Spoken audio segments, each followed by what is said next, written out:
নমস্কার বন্ধুরা, আরও একটি নতুন ক্লাসে তোমাদের সকলকে আরও একবার স্বাগত জানাই। আজকের ক্লাসে আমি একাদশ শ্রেণীর ইতিহাসের প্রথম অধ্যায়, যার নাম ইতিহাস পাঠ, এই অধ্যায়টি থেকে বেশ কিছু গুরুত্বপূর্ণ শর্ট কোশ্চেন নিয়ে চলে এসেছি।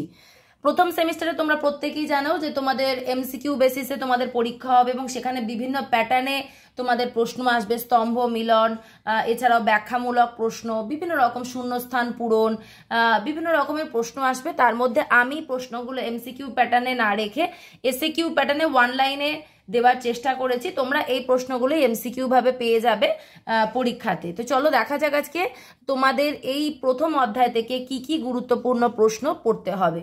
প্রথম প্রশ্ন কি আছে দেখে নাও। প্রথম প্রশ্ন, তামার সঙ্গে টিন মিশিয়ে কি তৈরি হয়? তামার সঙ্গে টিন মিশিয়ে কি তৈরি হয়? উত্তরটি দেখে নাও, ব্রোঞ্জ। তামার সঙ্গে টিন মিশিয়ে ব্রোঞ্জ তৈরি হয়। পরবর্তী প্রশ্নে চলে আসছি। গ্রিক ভাষায় চ্যালকস শব্দের অর্থ কি? গ্রিক ভাষায় চ্যালকস শব্দের অর্থ কি? উত্তর দেখে নাও, তামা। পরবর্তী প্রশ্নে চলে আসছি। ভারতে প্রাচীন প্রস্তর সংস্কৃতির একটি উদাহরণ হলো, ভারতে প্রাচীন প্রস্তর সংস্কৃতির একটি উদাহরণ হলো, উত্তরটি দেখে নাও, সোয়ান সংস্কৃতি ও মাদ্রাজ সংস্কৃতি। আমি এখানে দুটো উত্তর দুটো অপশন দুটো উত্তর তোমাদের জন্য রেখেছি তোমাদের পড়ার সুবিধার জন্য, সোয়ান সংস্কৃতি ও মাদ্রাজ সংস্কৃতি। পরবর্তী প্রশ্নে চলে আসছি। প্রাচীন প্রস্তর যুগের হাতিয়ার হলো, উত্তর দেখে নাও, হাতকুঠার। প্রাচীন প্রস্তর যুগের হাতিয়ার হলো হাতকুঠার। পরবর্তী প্রশ্নে চলে আসছি। প্রাচীন প্রস্তর যুগের হাতিয়ারের বৈশিষ্ট্য কি? প্রাচীন প্রস্তর যুগের হাতিয়ারের বৈশিষ্ট্য কি?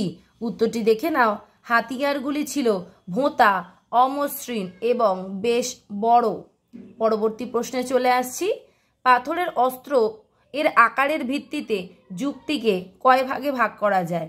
পাথরের অস্ত্রের আকারের ভিত্তিতে যুগটিকে কয় ভাগে ভাগ করা হয়? অর্থাৎ প্রস্তর যুগের কথা বলা হচ্ছে, প্রস্তর যুগকে কয় ভাগে ভাগ করা যায়? উত্তরটি দেখে নাও, 3 ভাগে। কি কি আমি সেগুলো তোমাদের একটু বোঝার জন্য সুবিধার্থে দিয়েছি। নিম্ন প্রাচীন প্রস্তর যুগ, মধ্য প্রাচীন প্রস্তর যুগ এবং উচ্চ প্রাচীন প্রস্তর যুগ। তাহলে পাথরের অস্ত্রের আকারের ভিত্তিতে এখানে প্রস্তর যুগকে কয় ভাগে ভাগ করা হয়? এখানে প্রস্তর যুগটি আমি মেনশন করিনি, প্রস্তর যুগকে কয় ভাগে ভাগ করা হয়? তো উত্তরটি তাহলে নিম্ন প্রাচীন প্রস্তর যুগ, মধ্য প্রাচীন প্রস্তর যুগ এবং উচ্চ প্রাচীন প্রস্তর যুগ, এই 3 ভাগে ভাগ করা হয়। পরবর্তী প্রশ্ন দেখে নাও। মধ্যপ্রস্তর যুগ কোন যুগের অন্তর্গত? মধ্যপ্রস্তর যুগ কোন যুগের অন্তর্গত? ভীষণ একটি গুরুত্বপূর্ণ প্রশ্ন। উত্তরটি দেখে নাও, হলোসিন যুগের অন্তর্গত। মধ্যপ্রস্তর যুগ কোন যুগের অন্তর্গত? হলোসিন যুগের অন্তর্গত। পরবর্তী প্রশ্নে চলে আসছি। মধ্যপ্রস্তর যুগের সর্বপ্রথম গৃহপালিত পশুর নাম কি? মধ্যপ্রস্তর যুগের সর্বপ্রথম গৃহপালিত পশুর নাম কি? উত্তর দেখে নাও, কুকুর। মধ্যপ্রস্তর যুগের সর্বপ্রথম গৃহপালিত পশুর নাম হচ্ছে কুকুর। পরবর্তী প্রশ্নে চলে আসছি। নব্যপ্রস্তর যুগকে নব্যপ্রস্তর বিপ্লব বলেছেন কে? নব্যপ্রস্তর যুগকে নব্যপ্রস্তর বিপ্লব বলেছেন কে? ভীষণ একটি গুরুত্বপূর্ণ প্রশ্ন। উত্তরটি দেখে নাও, গার্ডেন চাইল্ড। নব্যপ্রস্তর যুগকে নব্যপ্রস্তর বিপ্লব বলেছেন গার্ডেন চাইল্ড। পরবর্তী প্রশ্নে চলে আসছি। নব্যপ্রস্তর শব্দটি প্রথম ব্যবহার করেন কে? নব্যপ্রস্তর শব্দটি প্রথম ব্যবহার করেন কে? উত্তরটি দেখে নাও, নব্যপ্রস্তর শব্দটি প্রথম ব্যবহার করেন 1865 সালে স্যার জন লুবক। 1865 সালে স্যার জন লুবক নব্যপ্রস্তর শব্দটি প্রথম ব্যবহার করেন। পরবর্তী প্রশ্ন দেখে নাও। নব্যপ্রস্তর যুগের প্রথম আবিষ্কৃত ধাতু কোনটি? নব্যপ্রস্তর যুগের প্রথম আবিষ্কৃত ধাতু কোনটি? উত্তরটি দেখে নাও, তামা। নব্যপ্রস্তর যুগের প্রথম আবিষ্কৃত ধাতু হলো তামা। পরবর্তী প্রশ্নে চলে আসছি। কোন যুগে কুমোরের চাকা ব্যবহার শুরু হয়? কোন যুগে কুমোরের চাকার ব্যবহার শুরু হয়? উত্তরটি দেখে নাও, নব্যপ্রস্তর যুগে। এ প্রসঙ্গে বলে রাখি, আমাদের অনলাইন বাংলা এডুকেশন এবং ইতিহাসের ক্লাস শুরু হয়ে গিয়েছে এবং এগুলোর অ্যাডমিশন সমাপ্ত হয়েছে, কিন্তু পলিটিক্যাল সায়েন্সের সদস্য সংখ্যা অনেক বেশি হওয়ায়, পলিটিক্যাল সায়েন্সের ক্যান্ডিডেট অনেক বেশি হওয়ায় আমরা পলিটিক্যাল সায়েন্সের লাস্ট ব্যাচও ওপেন করে দিয়েছি, সেটা 5th ব্যাচ আমাদের, সেই ব্যাচ চলছে। যারা এখনো পর্যন্ত পলিটিক্যাল সায়েন্সে ভর্তির জন্য ইচ্ছুক আছো তারা অবশ্যই আমাদের হোয়াটসঅ্যাপ নাম্বারে যোগাযোগ করবে।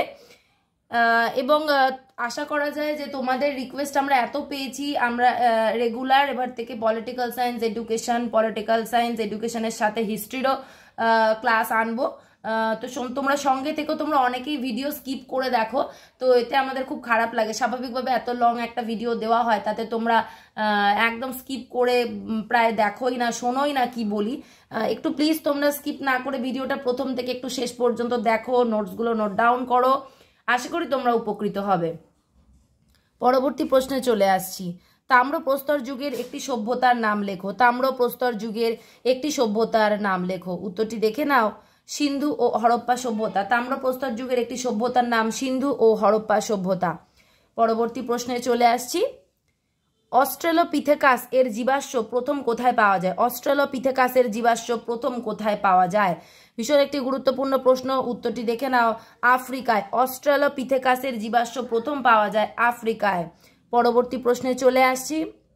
হোমো হ্যাবিলাস কথার অর্থ কি? হোমো হ্যাবিলাস কথার অর্থ কি? ভীষণ একটি গুরুত্বপূর্ণ প্রশ্ন। হোমো হ্যাবিলাস কথার অর্থ কি? উত্তরটি দেখে নাও, দক্ষ মানুষ। পরবর্তী প্রশ্নে চলে আসছি।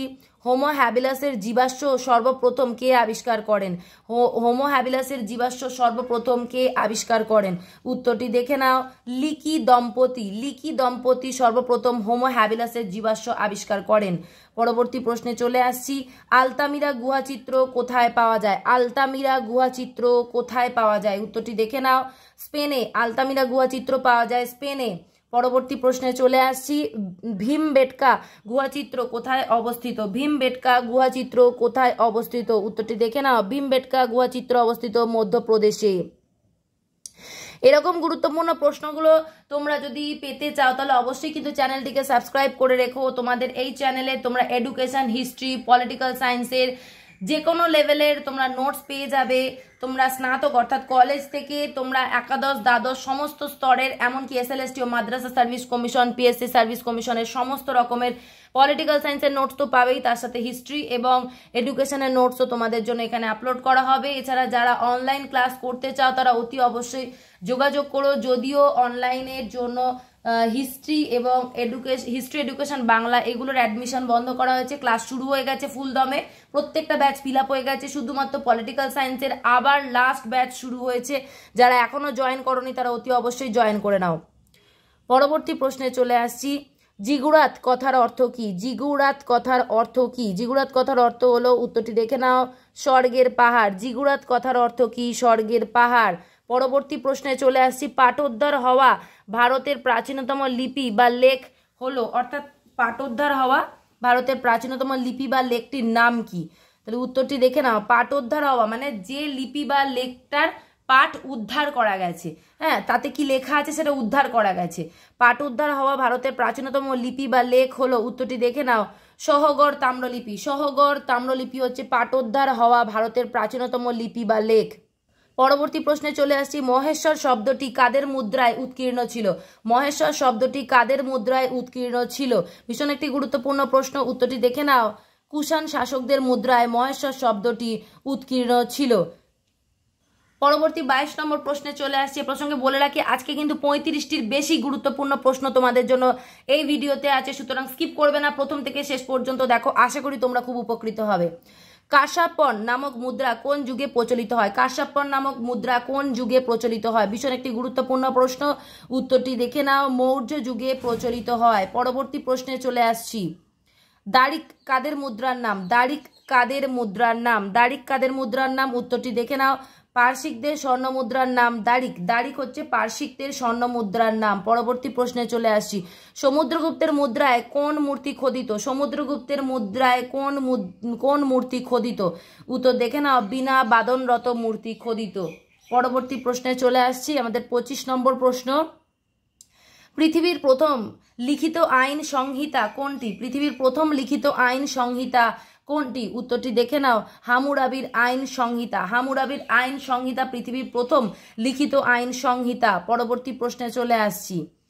বৈদিক সাহিত্য কোন ভাষায় প্রণীত? বৈদিক সাহিত্য কোন ভাষায় প্রণীত? উত্তরটি দেখে নাও, সংস্কৃত ভাষায় প্রণীত বৈদিক সাহিত্য।